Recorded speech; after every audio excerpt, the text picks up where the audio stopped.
Good evening, everybody, and welcome to the fifth installment of the Wrestling Gimmicks Tier List.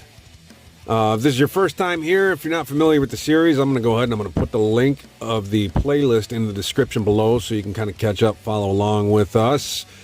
But if you're too lazy to do that, I'm a lazy motherfucker, so I relate to that. So, it is about gimmicks. It's not about who the best worker is. It's not about what the biggest name was or who the best fighter is or any of that stuff. It's just about the gimmick itself. And it's about really how well did it fit the individual, how long, what were they able to do with it, and the tier goes everywhere from Apex down to Ass Blast. I don't think that... you really need me to hold your hand through that. I think most of you can kind of figure it out. So, but before we dive in, let me get a couple things out of the way. Number one, normally I would have uploaded a video yesterday or the day before even. I try to upload a couple times a week, okay? But I've been sick, okay? I'm starting to kind of come out the other side of it, but I've been dealing with a bout of COVID the past 5 days or so. So it's just, I've been out of it. If you hear me clearing my throat or giving the sniffles or whatever, I'm throwing that out there now. That's why. I'm still a little bit under the weather. Number two, this is going to be the last one of these that I do for a little while. I'm not going to say that we're done talking about the gimmicks. We're done putting it into tier lists. But I think we need to take a break. Okay, I'm still enjoying it. Hopefully you are too. But there's other things I want to talk about. There's other tier lists I want to make, and other topics that I want to cover within the world of pro wrestling and outside the world of pro wrestling. So hopefully, if you subscribed to this channel, if you're one of the few who have kind of jumped on the bandwagon with me, number one, thank you. Number two, there's going to be some other topics of conversation coming up here shortly. But anyway, with all that out of the way, let's get started. And kicking things off today is the American Dream, Dusty Rhodes. Now, we covered his two... No, we didn't cover his two sons, because I'm not covering Cody Rhodes. I mean, that's the other thing I guess I should fucking mention. This is old school, okay, as the title suggests. We're talking about, from the 80s to the 90s, basically, okay? Maybe we might kind of flirt with the early 2000s a little bit, but we're really not getting into, the current era of pro wrestling at all, so... but whatever, Dusty Rhodes, Cody Rhodes is his son. Obviously, everybody knows who that is if you're a fan these days. Dustin Rhodes, but of course, they owe everything to their father. The American Dream, that was his gimmick. He's just a common man, building stuff with his hands. Whatever the fuck. He had a black fucking doublet with fucking yellow polka dots on it. He's a common man. And granted, that character kind of rose to prominence in the 80s and 90s. If you have spent any amount of time out in public today, at your local Walmart or Costco or whatever the fuck, it's very evident that that's the common man these days definitely looks upwards of 350 pounds. I don't know that was necessarily the case when he rose to prominence, but I think the whole thing was, he's in a world that is just filled with guys like fucking Lex Luger and the Ultimate Warrior and Kerry Von Erich and all these fucking chiseled physiques and athletic fucking phenoms like Shawn Michaels and Bret Hart and that, and here's this tubby guy, doesn't look like much, kind of ugly as fuck. Good mic skills, although he's kind of a caricature of some southern, fucking whatever, quote unquote common man, blue collar guy, whatever. I don't know how blue collar he actually was, but whatever. I'd have to go back to his wiki page and do some research to find out exactly what his fucking, early life consisted of. But anyway, I don't know, man. I got to be honest. I wasn't the biggest fan when I was a kid. American Dream. I don't know if that was the American Dream. Then I'd hate to know what fuck, dude. I mean, that's his kid goes by the American Nightmare, but to me it looked like a fucking nightmare. If that my hopes and dreams aspired to be something a little bit better than fucking what Dusty Rhodes, certainly what he looked like, because the dude had because there was plenty of big fat guys, but I mean amongst those big fat guys, he looked even as far as big fat guys go, he had just a really bad body, dark circles under his eyes. Looked like the guy never slept. He just looked like shit. His in-ring work was just whatever. I mean, he had some corny moves where he'd fucking, twirl his wrists around and give somebody a noggin boop. And it was just the whole thing. The dance moves was fucking hokey. He accompanied by Sapphire was part of his entourage. Well, not so much of an entourage, but just two people. Some equally physically unimpressive black woman wearing the same outfit, but I guess we were all supposed to cheer for it or whatever. I mean, whatever. I don't know. Granted, if we're talking about legacy builders, guys who mean a lot to the business, obviously he was a booker for WCW back in the day. He's done a lot for the fucking business, but as far as a gimmick, as far as that character, even though the theme song is kind of catchy, I can't. When I was a kid, I didn't appreciate Dusty Rhodes. I just didn't. And if I'm being honest, I still kind of don't, outside of, again, that behind-the-scenes work he did for the business. As far as in-ring character, in-ring performer, all that, I know I'll get some pushback on this because, to many it may seem sacrilege to even put him in W, but I'm putting that in nah. I'm not gonna put him in L. His legacy's too strong for that, but he's going to nah. All right, next up, fucking the Lethal Weapon, Steve Blackman. There's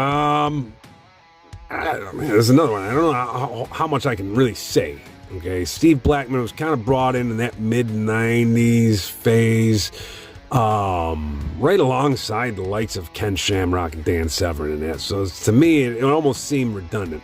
There's also around the same time that they had reintroduced Papa Shango as Kama, the supreme fighting machine. So the world, I guess, of MMA, with the early days of the UFC kind of making itself known, they were kind of flirting with that whole adding legitimacy to the business for whatever reason. I don't know, but that all seemed kind of redundant. We bring in Ken Shamrock, fine. Dan Severn, great. Steve Blackman, unlike the other two, look up his Wikipedia. This guy got an MMA record? Does he have any real credentials under his belt? I don't know. I'm sure he does. I'm sure he's like a black belt in fucking, Shotokan karate or something like that. But, and of course, if you go back to the Brawl for All tournament that they had, and he had his one match with up against Mark Merrill, right, where it was just basically takedown after takedown after takedown after takedown. So the dude definitely had some grappling skills. He knew he was at least smart enough to be able to take a boxer down fucking 15 times in a row and outpoint him. So the dude definitely had some kind of skills. It's just how impressive were those skills and how well did that translate into the ring? The guy always fucking posing with a couple of kendo stick or fucking nunchucks or whatever to fight. Dude had, as far as I remember, he carried a few different weapons. Ancient fucking East Asian Japanese fucking ninja weapons. He's had the arsenal of the Ninja Turtles or something. I don't know. I don't remember him cutting a lot of good promos. I don't remember him really being a dynamic character, right? His whole gimmick was just that he was this, martial arts ass kicker. And we already had, it just seemed redundant to me. We already had Ken Shamrock, okay?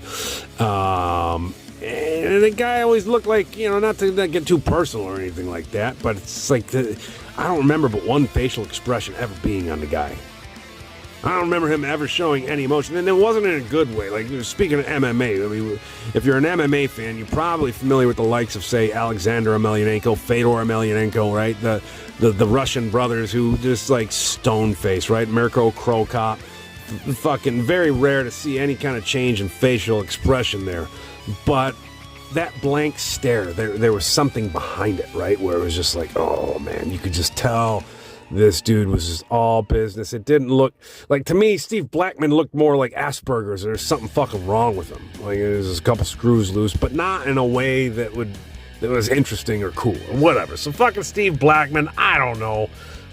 He's gonna go right next to Dusty. It's nah. For me, we already had Shamrock, Dan Severn, whatever, Tank Abbott not even too long after that, whatever. We already had the MMA guys in there. Steve Blackman wasn't doing a whole lot for me. Anyway, next up, Jimmy Snuka, Superfly, Jimmy Snuka. He's basically Tarzan, right? Tarzan who murders Jane. Fucking, which we of course we didn't find out until way later down the road, and I think maybe was the dude dead already before they actually found that out. I don't know. This is up there in the fucking list. I mean, if we ever do a scandals or controversies tier list, I think Superfly's case will be up there. But I don't know. He's a high flyer, kind of. His heyday was more the mid '80s, I'd say. Right. He was still around when I was watching, in the early 90s, but he'd kind of fallen from prominence, I'd say. About the mid-90s, he's donezo, as far as I can remember. Definitely had a good physique. Looked the part of a Tarzan, okay? Not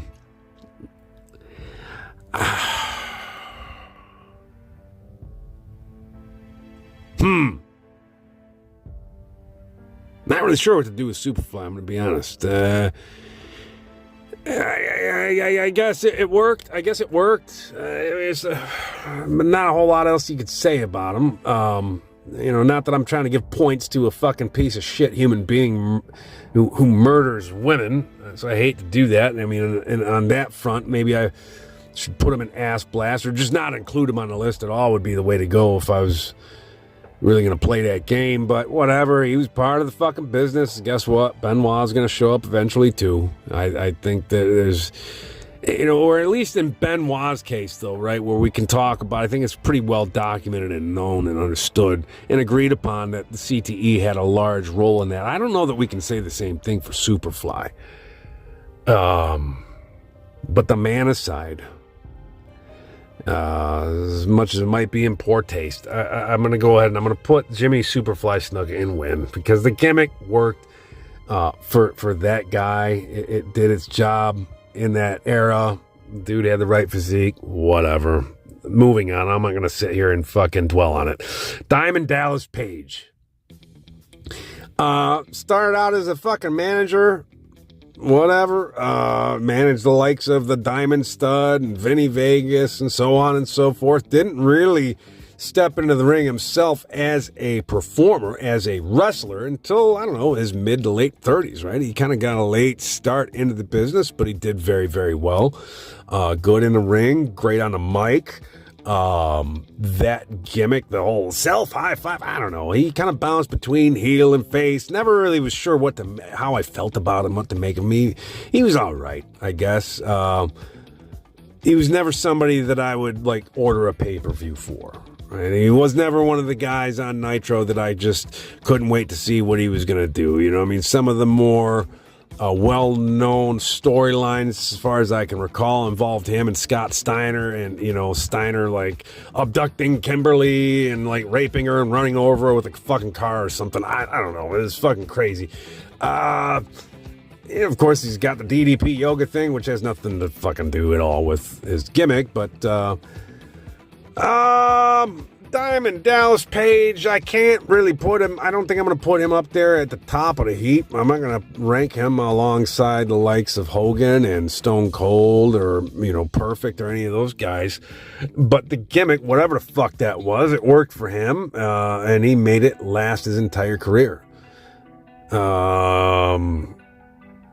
I mean, the only thing where I guess you'd lose some points is like, what was the gimmick? I mean, it was just him. And that's, I guess, one of the, not to get sidetracked, but that's one of the problems that I have with a lot of, more modern pro wrestling is it's just like, well, this dude is this dude. Seth Rollins is Seth Rollins, and fucking Drew McIntyre is Drew McIntyre. Well, I mean, he's a Scottish guy with a sword or whatever the fuck, but, you get what I'm saying? Like, it's not, it's not so much a gimmick, but just like their personality, which I guess, to be fair, I mean, what's Stone Cold? What's The Rock? What's Hulk Hogan? So, I mean, in Page, I gotta put him in badass. I'm gonna put him in badass. Fuck it. Not up there with the ranks of Hogan, but certainly deserves a high spot. All right, moving on. Ernest the Cat Miller. So much like Steve Blackman, this is a guy who had a martial arts background, supposedly. I don't know. I think he, unlike Blackman, I think I was able to look up and discover I mean, the dude definitely had some credentials, that are documented. He was a 3-time world karate champion. If I'm not mistaken, I'd have to go back and look at that again, see if maybe I'm wrong. But I think he had legitimate credentials as a karate practitioner, competitor, or whatever. Great on the mic. He come out to the ring dancing like James Brown, Ernest the Cat Miller, the tiger stripes, leopard spots, whatever the fuck it was. He made that work. And I thought he was a decent... he was pretty much a heel, right? Throughout his tenure in WCW during the Monday Night Wars era. Decent performer. I mean, the gimmick worked. It fucking worked. It was, what else can I say? I don't know. I don't want to make this video, kind of pump the brakes a little bit. Okay, I don't want to seem like I'm rushing through this to get this done and over with, right? Because I get the feeling that doing that, it's just like, it's the last video in the series. Let me just get this done and blow through. That's not how I'm trying to treat it. But I will be honest and say that, I kind of was a little bit less selective with this group of characters. Okay, when I picked this, it's like, okay, well, who haven't I talked about yet? Let me just start grabbing randos and just throwing them in here. And a lot of these guys, I might not have a whole lot to say about. And that's all right. We don't need to make this a whole fucking thing. I think I said enough about Ernest the Cat Miller. That's another W. I'll put that. Fucking damn it. Yeah, W. Okay, so moving on. Luna Vachon. Now, this is the second female into this fucking tier list series. Okay, we started things last week for the women with Sherry Martel, and now we're moving on to Luna Vachon. And if I'm not mistaken, I think her introduction to the WWF at the time was she replaced Sherry Martel in some respect. She came in and basically, Sherry... what Sherry was to Miss Elizabeth, Vachon was to Sherry, right? So it's like I kind of talked about last week when we were talking about Sherry Martel. It's just like Miss Elizabeth, prim and proper, then Sherry Martel, fucking coked out hair, loudmouth bitch, and then here comes even louder, even crazier looking, shaved, fucking sides of her head were shaved, tattoos, and fucking all these gnarly chains and stuff all over her, looked like a fucking mega bitch. Luna Vachon, scary as fuck. So she took it to the next level, I guess, but again, it's another thing where, yes, she had some in-ring work that you could look up, but I think primarily known as a manager / valet. Luna Vachon was to Bam Bam Bigelow as Sherry Martel was to Macho Man Randy Savage, whatever. Fine. Obviously she's, got roots in the business with, I believe, was it her father was Mad Dog Vachon? I mean, so she's got his, her family has history in the business. So always kind of start out as a heel, always kind of an ugly, off-putting, just gnarly looking bitch. And eventually became part of the stable known as the Oddities with Kurgan and, Giant Silva, Golga, the Insane Clown Posse, whatever. And it was more of her face turn because I believe that group was kind of more, that was after she got titty implants and tried to doll herself up a little bit. Not that I'm going to get all hung up on, looks, but let's just be honest, when... Not just with the women, but this is a business where a lot of your merit is based on look, and especially when we're talking about gimmicks. How do you look, right? I mean, the Warrior would have never had a career if he didn't look like he did. Lex Luger would have never had a career if he didn't look like he did. So the same goes for the women. And if you're not like super fucking hot, beautiful stuff like a Trish Stratus or a Stacy Keibler, then you're going to be... relegated to the Luna Vachons of the world, where you're just this nasty looking bitch that fucking looks like she'd bite your dick off that you wouldn't want nothing to do with. For me, from my very male adolescent brain at the time, I remember thinking, no, she's scary, look out, or whatever. There's not too many women I'd be afraid of. I mean, granted, yes, there are MMA fighters, that would beat me up. I have little doubt about that. I have no doubt that, like, Chris Cyborg or Amanda Nunes would knock my fucking block off if I ever got in a fucking fisticuffs with them in real life, right? Because I'm not a big guy or anything, I'm just barely bigger than those chicks. Yeah, I mean, by and large, I mean, even like Amanda Nunes, who I like I said, I admit would kill me. I would at least feel like I would have a chance, right? Whereas if you put me up against like Kenny Florian or like a male of equal size, I have no chance. Like I know that there's not a fucking prayer that I'm going to be able to fucking fight Conor McGregor or Nate Diaz or anybody that I'm on par with in terms of size, right? So women in the business, oh, am I supposed to be scared? Well, I'd be scared if I took her to bed and she started looking like that at me, and again, she might bite your dick off or something. But it's just like I wouldn't go anywhere, let my dick anywhere near that woman anyway. So whatever. This is getting stupid. Luna Vachon, it worked. I mean, the gimmick fucking worked. She looked the scary part. Okay, I'll say that. Decent enough valet manager, whatever the fuck, I guess. Yeah, I'll put her in badass. I'll put her up in badass. I think she deserves it. She's not on a level of Sherry, but certainly above just a win, because I think people still remember her. People still talk about her. To me, if it wasn't for her, I wouldn't have even known who Mad Dog Vachon was. Now again, that could be just a matter of fact of the time that I was born and when I was a fan, and obviously she was part of the business when I was paying attention. He wasn't. Whatever. I ain't gonna fucking go on about this. All right, so up next on the list, Diesel. All right, so we have Kevin Nash as Diesel. We're not even gonna fucking touch on the Glenn Jacobs shit show that existed for like 5 minutes. This is the character as portrayed by Kevin Nash in the mid-90s.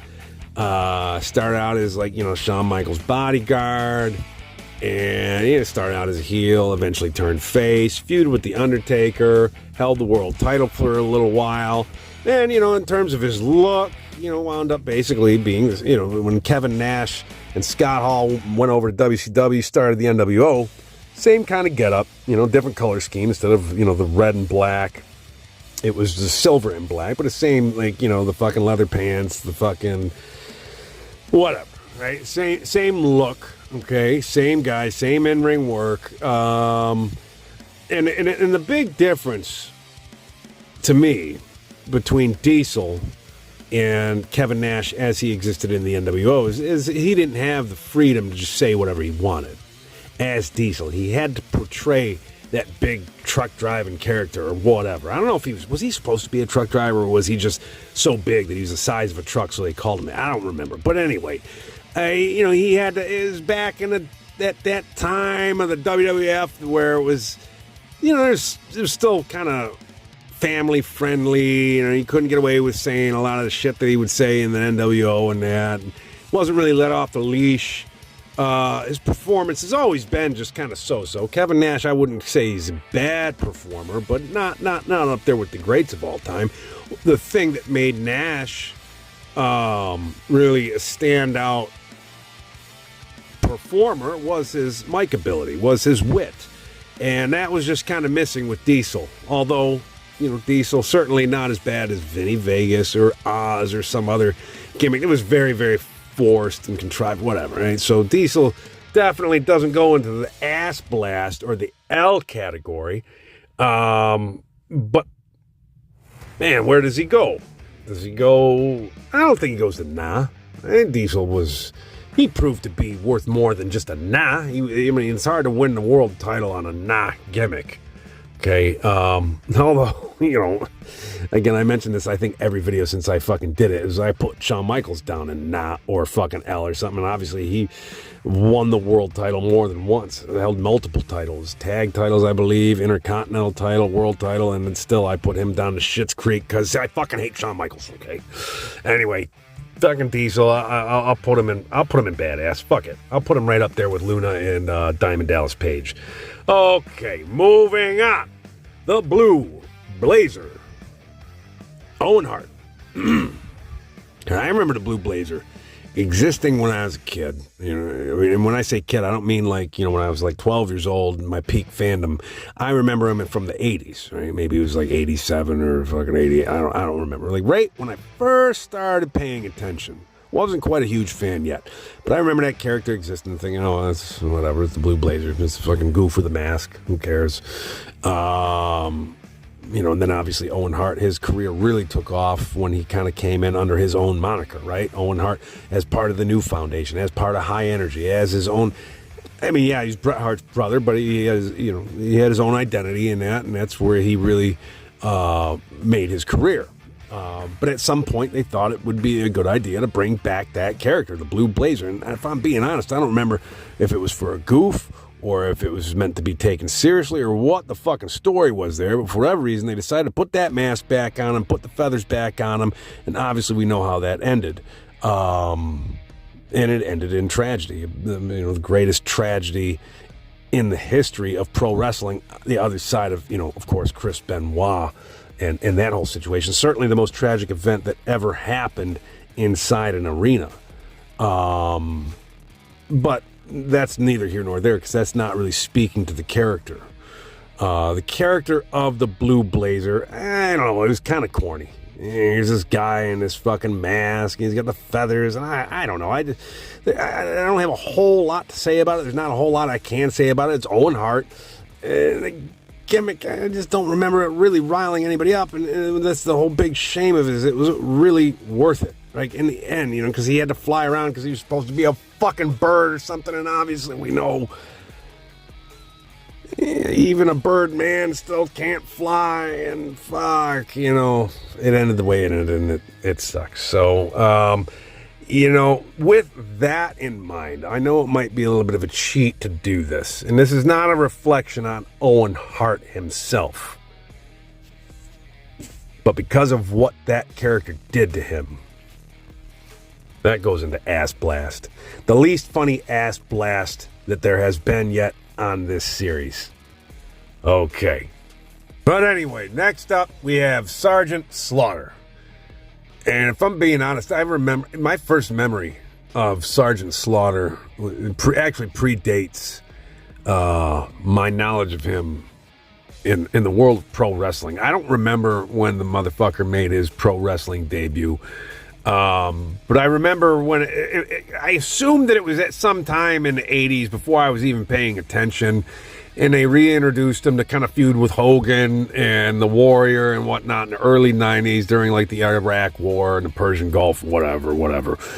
My first memories was they made him a G.I. Joe character, and I remember the commercials, and I think that at the time, I could be wrong, somebody correct me or fucking confirm it, whatever. I feel like they called him Sergeant Slugger. Maybe Slaughter was too much for like little kids that played with G.I. Joe action figures to fucking stomach or whatever. At least that was the thought, even though the same kids that were playing with G.I. Joe were the same kids that were watching pro wrestling. But whatever. Sergeant, I feel like I remember a commercial, and it was like, Sergeant Slugger, he's a badass from G.I. Joe. And then he'd pull his arm back and he'd smack somebody or something. I don't know. It's irrelevant. Whatever. He's a fucking drill sergeant with a bad physique. And, but he had a good presence. He was decent on the mic, I guess. He looked the part, right? When I say he had a bad physique, we're not talking Dusty Rhodes territory here. He wasn't very, but he looked like a sturdy guy. He looked like like your big mean uncle or something, but he wasn't like some, roided freak or high, level athlete looking, right? He didn't have the body of a Jim Hellwig or even like a Bret Hart or anything like that. He was just kind of this, big tubby guy, real mean look on his face. And he looked the part of a drill sergeant, though. I mean, I've never been in the military myself. Maybe my idea of a drill sergeant would be a little more trim around the hips and waist or whatever, but whatever. He's got an appetite on him. He's got to contend with the likes of, the 300-pound Hulk Hogan and stuff, so he's got to have a few extra pounds on him. Whatever. I mean, the character was fine. It was fine. It wasn't like a complete L. It wasn't like totally badass. I didn't feel. It doesn't belong anywhere near the top or the bottom. And and he was able to do it as a heel and as a face. And it worked in both regards. He held the world title, which he took from the Ultimate Warrior because they needed somebody to take it from the Warrior because reasons that we won't get into right now, involving contracts and shit that's just really not that interesting as far as gimmicks are concerned. I'm gonna just go ahead and I'm not gonna spend a lot of time on it. I'm gonna put them in W. It was a win. It was a gimmick that worked, and nothing more, nothing less. All right. So anyway, China, the 9th wonder of the world. Obviously, she can't be the 8th wonder of the world because we have Andre for that. The 9th wonder of the world is what they decided to call her. I remember they introduced her. She's this big, square-jawed woman, certainly bigger than any of the women that I'd seen in the business up to that point. And it's like, what's the wonder about? I mean, are we wondering, like, is she packing heat under them trunks or what? Well, I mean, there was I think a fucking sex tape that came out somewhere down the line between her and X-Pac that put those rumors to bed, or maybe they didn't. I never saw it, but I'd imagine if she was actually a fucking man, we'd have fucking heard about it. And, I think she decided to, maybe it was before that point, maybe it was after that point that she decided to slim down a little bit, maybe get some surgeries done on that jaw and on them titties and make herself look a little bit more like a woman. And I think it was after that point that she decided to get into some celebrity deathmatch shit with Joey Buttafuoco, who, for those of you who ain't familiar, he was some fucking Italian shitheel that had fucking some underage girl that murdered his wife, and he's just this big piece of shit, fucking fat loser.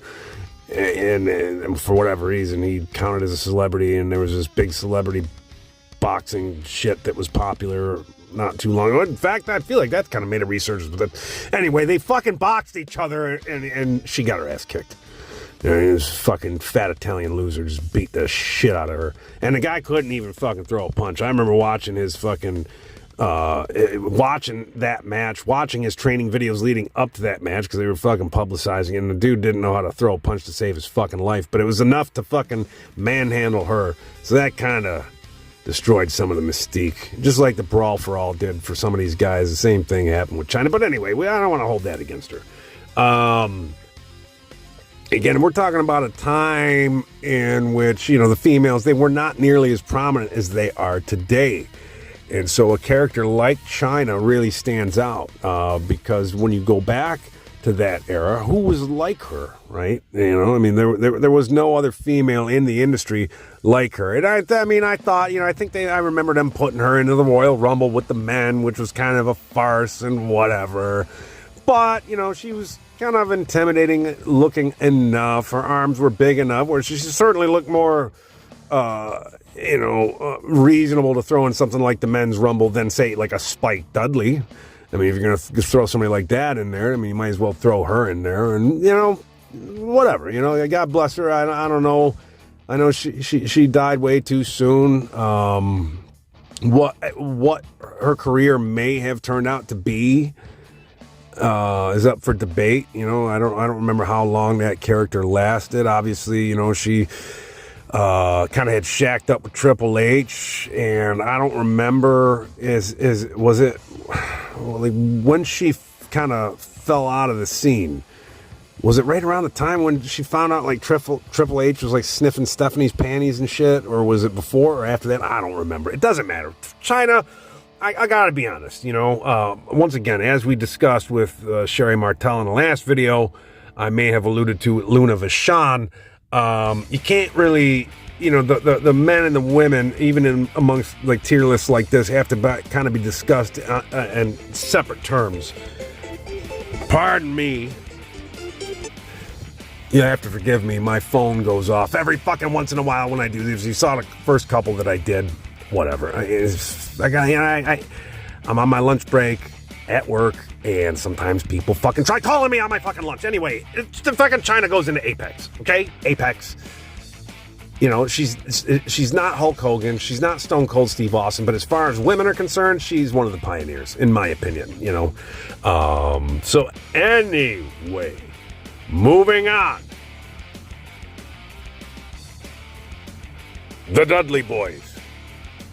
Now, we don't spend a lot of time talking about the ECW guys, right? Now, granted, obviously, the Dudley Boys made a bigger name for themselves in the WWE over the course of years.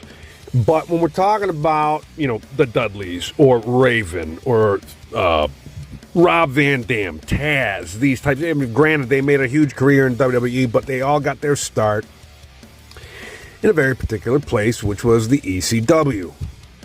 Okay, now I have to be, completely clear here. I missed the boat on ECW, right? So, again, kind of going over my own timeline here.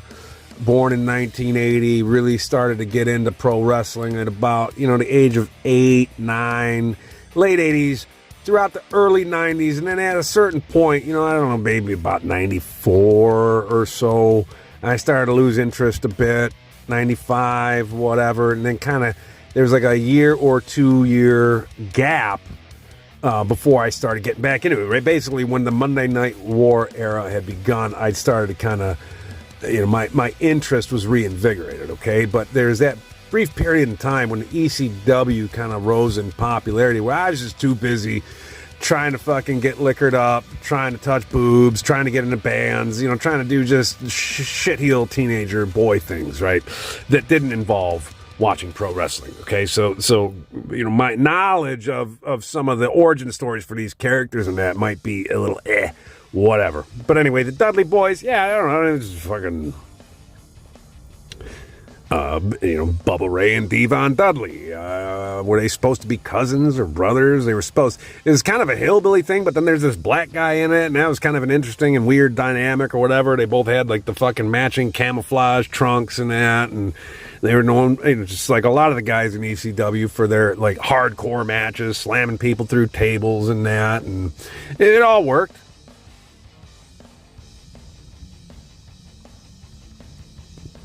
It all worked.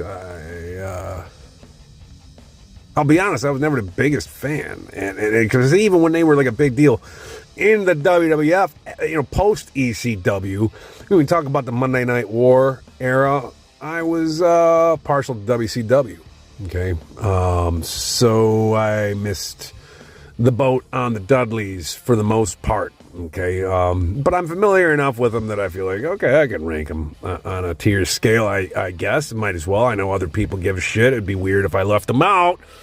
But, from what I can gather, I mentioned when we were talking about the Steiner brothers a couple weeks ago or a week ago or whatever it was, I had kind of mentioned the contrast in styles between the two, between Rick and Scott, and how so many tag teams...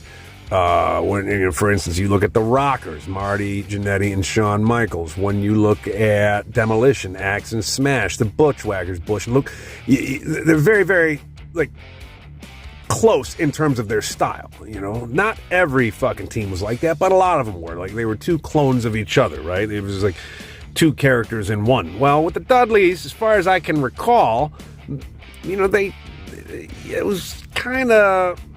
they were both they did the hardcore matches and stuff, but they were two different personalities, they had varying styles, from what I can recall. I could be wrong about that. Feel free to correct me. I don't give a fuck. But where am I going to put the Dudleys? They had a unique look. They had a unique backstory, and that gimmick lasted. Can't put them... Ooh... I'm putting them in badass, but should I put them in Apex? I don't know. This is where it gets hard for me because again, I'm not the right guy. I just wasn't the biggest fan of them, but I don't have anything against them. I just my level of familiarity with them is a little wanting, I guess. Now, I'll go ahead. I'll do them a solid. Now, I'm going to put them in Apex because as far as I can remember, this is a tag team that lasted for fucking years and years and years and years. And I don't recall another team quite like them. Pardon the fucking, again, the background noise is killing me here. I'm doing this shit in there's fucking trucks driving by and shit. Whatever. All right, so whatever. Dudleys. Go to Apex. Speaking of ECW guys, let's just keep this rolling. Rob Van Dam. Okay, Rob Van Dam, that's where he came from. He's a high flying. He's that damn good. Whatever the fuck. But again, similar thing, right? Like I'm more familiar with RVD than I am the Dudleys. And he's another one of these guys where, maybe he didn't have this real on-the-nose gimmick like, some kind of dentist or drill sergeant or fucking, alligator hunter or whatever. But maybe he didn't have some elaborate backstory either, right? But his gimmick, much like, guys like Bret Hart, it's all about how good he is. Because he definitely had a legitimate martial arts background and stuff like that. Very athletic, very... unique move set as far as when it comes to in the ring workers. He's one of those guys that'll definitely always be on the top of any of those lists, and that's part of his gimmick. I know a lot of people would probably put him easily in Apex without much of a thought, and I did just put the Dudleys there. Dudleys are a tag team, though. Those are not as numerous, we'll say, okay, as the singles competitors.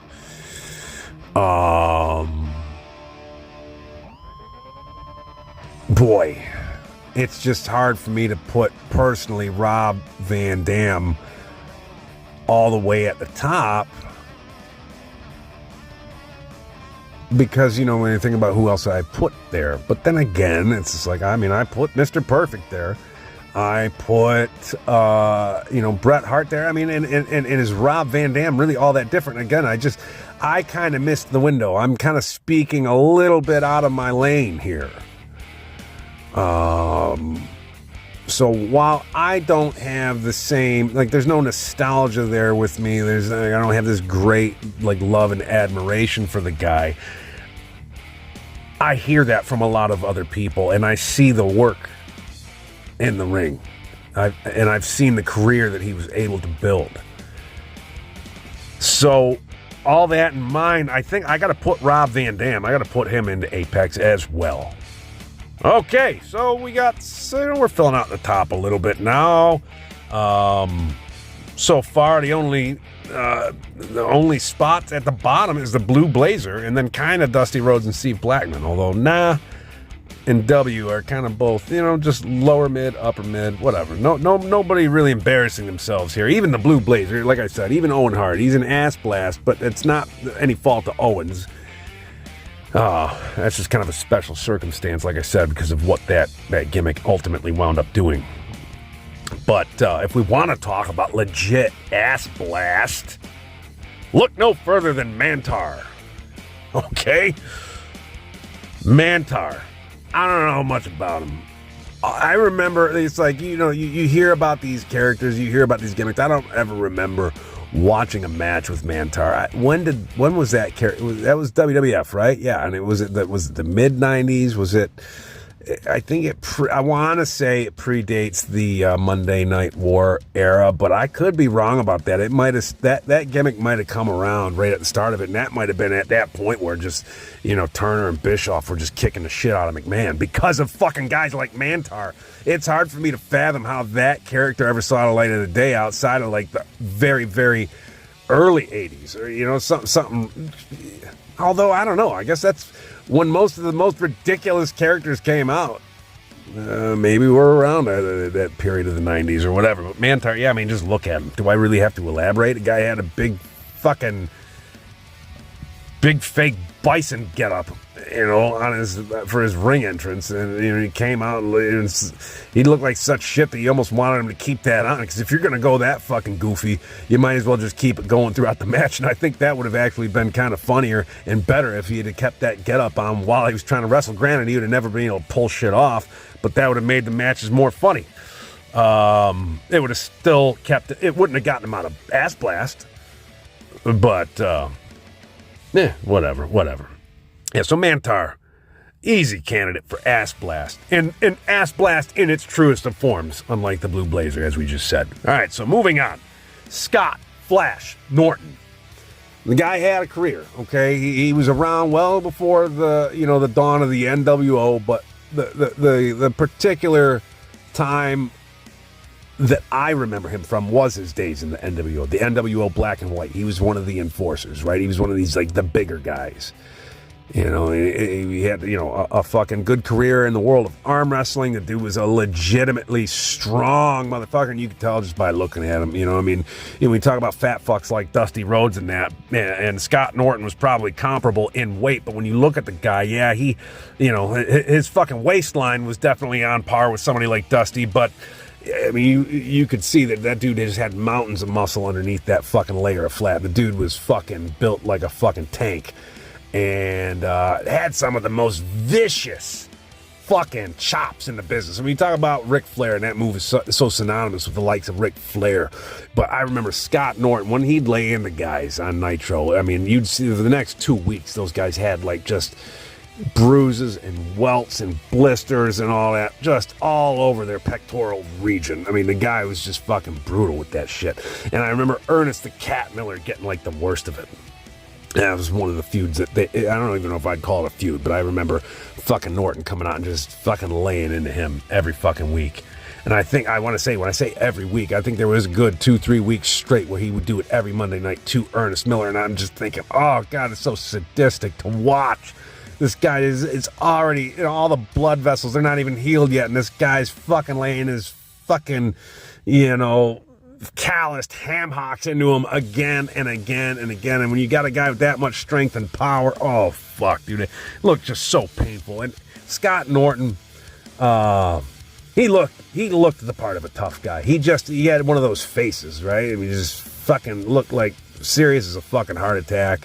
Looked like a bona fide badass. I don't know what Flash was about. I remember, you know, when he was in NWO, it seemed like they kind of dropped that. It was just Scott Norton. But I remember for a while there was Scott Flash Norton. And maybe I'm missing something. Maybe there was a point in his career where he was doing like high acrobatic moves, although I can't imagine it. I mean, but when I think of that word, Flash, I mean, you're thinking like Speed, right? Like I'm thinking like the comic book character or a camera flash, or maybe they found some other angle with it where it's somebody fucking, some sex pest fucking flashing his dick out at a playground or something. I don't know. I doubt that was the fucking gimmick, but whatever. Flash, forget it. Scott Norton, he was a fucking badass. All right, I'm not trying to move fucking Sergeant Slaughter. I swear, this fucking tier list app can eat my ass. Anyway, speaking of big dudes, here comes another one. The Tugboat. Yeah, I forget the guy's real name. But it's Blaster, or Shockmaster. Shockmaster, Typhoon, Tugboat. Before there was Shockmaster, before there was Typhoon, there was Tugboat. And was he a buddy of Hogan? I think it was Hogan that introduced him, or at least that's what they made it seem like, right? You know, he was a tag partner for Hogan at some point in the early 90s when he was feuding with Earthquake. And, you know, Tugboat was like kind of the guy that was like, oh, I'm going to bring in my buddy here, and he's just as big and fat as you, and whatever. Wow. This stupid fucking red and white fucking peppermint stripe wife beater and a silly hat. Looked like the most cartoon version of a sailor you ever saw. He'd fucking, you know, pull his arm down and do the signal for like the toot toot, like hoot hoot. When he'd fucking do his promos and his interviews, and it was corny. Was it as corny as the Shockmaster? No, it definitely wasn't that corny. But it's also not as epic or meme worthy either. So, in an odd way, it's a whole different level of ass blast. Right? At least the Shockmaster, and even like the likes of Mantar, those are like meme worthy. Tugboat.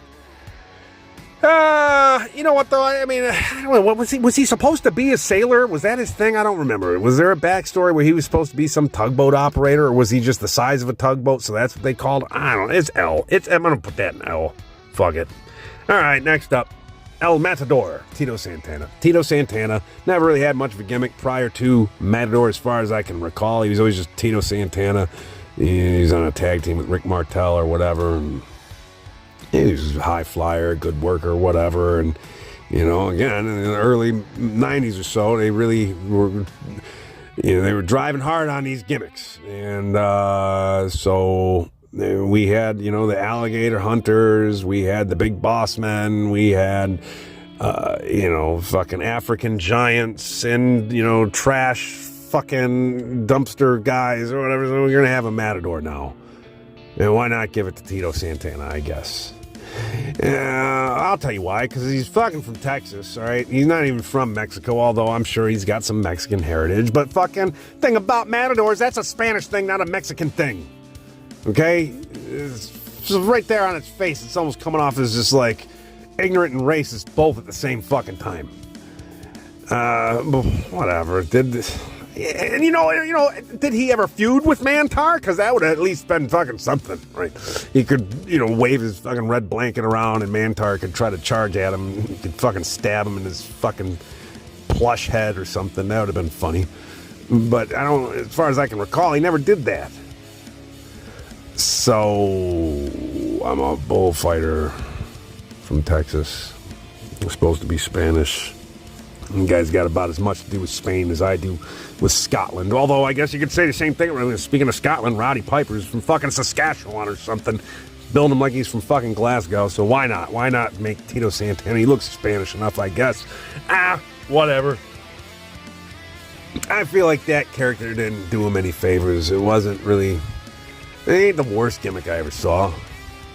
Certainly don't belong all the way at the bottom, but it's... Nah. It's nah. Alright. Moving on. Norman Smiley. Or Screaming Norman. So, Norman Smiley, he's going to be, a glorified jobber, right? In a post-jobber age, right?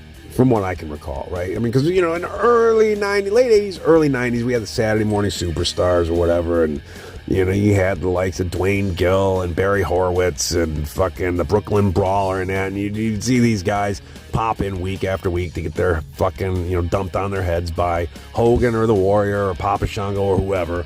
And, once we got into the kind of the more Monday Night Raw, Monday Nitro, like, cable, basic cable version of pro wrestling, that era had kind of started to go by the wayside a little bit, and Norman Smiley, he was kind of a product of that environment, and but he was still kind of a glorified jobber. I mean, the guy didn't hardly ever win. He was just a goof. He was a little guy. By contrast, I don't know what the guy's actual, I don't know what the tail of the tape on the guy actually is, but if I were to guess, I'd say, he looked about 5'8", 5'9", maybe $175. So certainly he's not going to stack up to the likes of Lex Luger and shit like that. But he had his moments. He was comedic relief.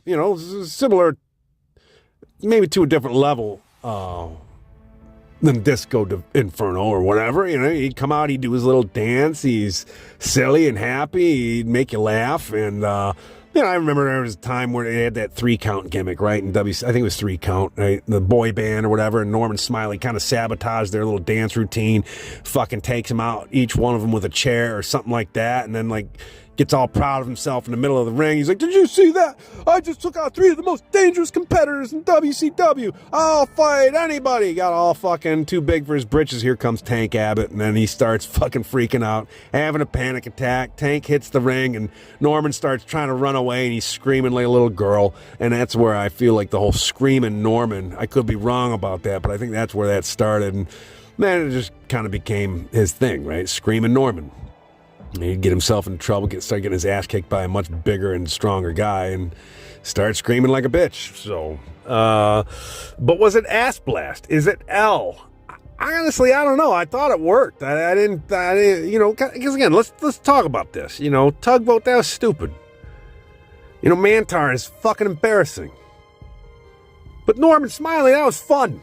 Yeah, he's a loser. But like I said in the last videos or so, it's like Disco Inferno was kind of a loser gimmick too, but it was designed to be that way. Bastion Booger was designed to be a certain way. There are certain characters that are designed to be L's or designed for a very specific purpose, and I feel like Norman Smiley's character, it fit that purpose.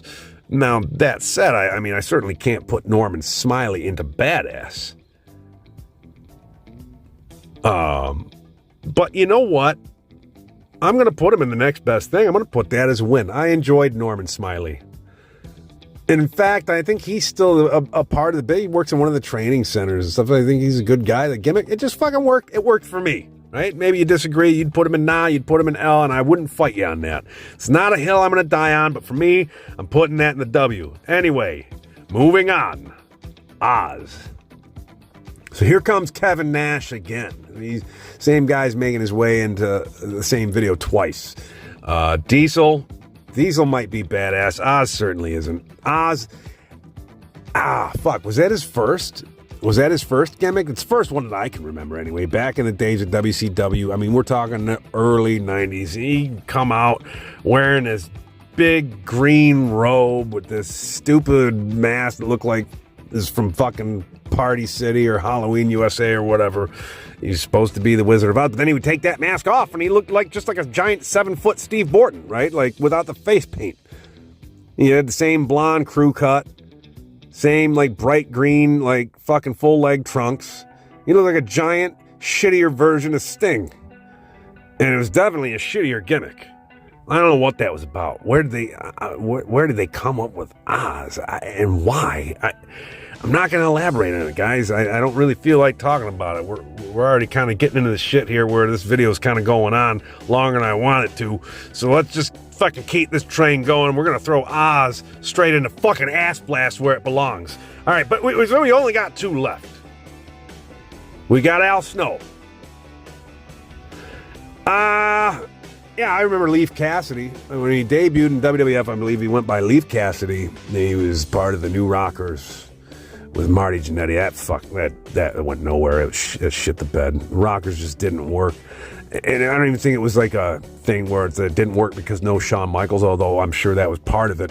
But also, like with the Warrior, the early 90s were gone, man. There was only a short window of time for that sort of a gimmick, that late 80s, early 90s when that shit was kind of considered cool, and then it fucking fell from grace hard and fast. So Al Snow as Leif Cassidy, that shit didn't work, but Al Snow as Al Snow, whatever the fuck he was supposed to be, is fucking some kind of guy that belonged in a psych ward. I don't know, what was that gimmick? He was just like mentally defective. Came out with a fucking mannequin head that he would headbang around on his way to the ring. He kind of looked deranged, but also kind of friendly, not very intimidating, but fucking kind of spooky. I don't know. He had "help me" written on the forehead like it was backwards, like he did it when he was looking in a mirror or something. I don't know. I don't know what the point of that character was. And I don't have a lot of memories of, or I'll be honest, I don't have a great deal of opinion on Al Snow, except for the fact that I remember he did the whole, that reality show, that Tough Enough reality show. He was one of the hosts of that, or one of the trainers. And I remember he gave somebody a piece of advice once that stuck with me even to this day. Because, I work physical labor jobs. I spend a lot of time crouching and laying down to kind of hard to reach things and stuff underneath fucking cabinets and amplifiers and shit. And he talked about when you get up, after taking a bump and you go to get up off the mat, you do not push yourself up with the palm of your hand, with your wrist, because you're risking injury each and every time you do that. He talked about the importance of kind of using your forearm to kind of prop yourself up and then kind of lifting off your elbow, which I gotta say, that's stuck with me and it served me well. I think that saves you from a lot of risk. Now, granted, I'm not a pro wrestler in the ring day in, day out, taking bumps to where I really need to worry about that sort of thing, but nevertheless, I still would rather not have a wrist injury, and so thank you, Al Snow, for that. But beyond that, like, as far as the gimmick goes, I don't know, like, some fucking mentally disabled, or differently abled, as the DEI fucking crowd would call it. I don't know. And because I don't know, I'm just nah. I don't know, nah. Maybe W. Maybe I'm forgetting stuff that he did that was cooler than, but nah. For now, nah. Anyway, final on the list, George, the Animal Steel. Now we're going back to the real old school, okay? This is slightly before my time. I do remember watching matches with him, although only it was when I was really young. You know, so every once in a while, like my uncle would have, like, you know, he'd order pay-per-views or the wrestling would be on, and I'd catch it, and that's what I remember from George the Animal Steel. It wasn't really in my peak fandom at the time, but I do remember him and thinking, wow, what a fucking kooky guy or whatever. You know, the guy fucking acted like a fucking ape, and he looked like one. You know, he had fucking the hairiest back I ever saw on a man. He had a green tongue, spoken like 2-word sentences, and he'd eat the turnbuckle. And you know, he's going to get a couple extra brownie points because he's from where I'm from. You know, he's from the, you know, Metro Detroit area. So, you know, kudos for that. I remember watching some of his promos and laughing even as a kid. And even today when I watch him, I still laugh. How much am I going to say? I mean, he had some, I remember watching a match between him and Kamala, which I thought worked well because they're both supposed to be half brain dead fucking morons, you know, that acted like fucking animals in the ring together, and they kind of freaked each other out and whatever. I don't remember who won that match. Doesn't fucking matter. We talked about Kamala in a previous video. But whatever. George the Animal Steel, where am I putting that? Oh, shit.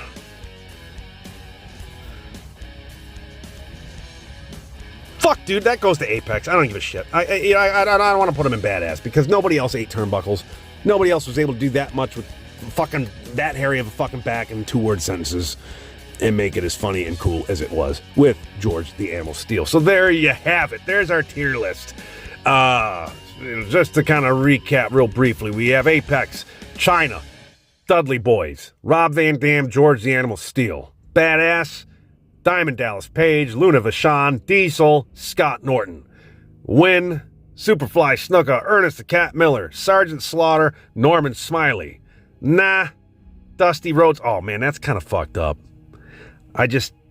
Now that I'm going through the list and I'm saying Norman Smiley and I'm putting him in a category above Dusty Rhodes, that just sounds fucked up. I know I'm going to get some hate for that. Whatever, sue me. Don't give a fuck. Whatever. Steve Blackman, El Matador, Al Snow. And I think I'll get some pushback on that one too. Actually, I think I'm going to get pushback on the entire category. But whatever, they didn't make it to L. Only Tugboat made it there. And then in Ass Blast, of course, the Blue Blazer, Mantar, and Oz. I don't think I'm going to get any pushback in any of those cases. But that's it. And again, this is going to be the last one for a while, guys. I'm gonna put the Wrestling Gimmicks tier list on a brief hiatus. We will come back because there's plenty more to get through. But you know, I haven't quite decided what I want to tackle next. We'll see. Again, if you are someone who's recently subscribed to this channel or this is your first time here or whatever, and you enjoy this type of content, I mean, whatever I do next will be up this alley one way or another. So rather than blathering on forever, I'm going to say see ya, and I'll catch you in the next one.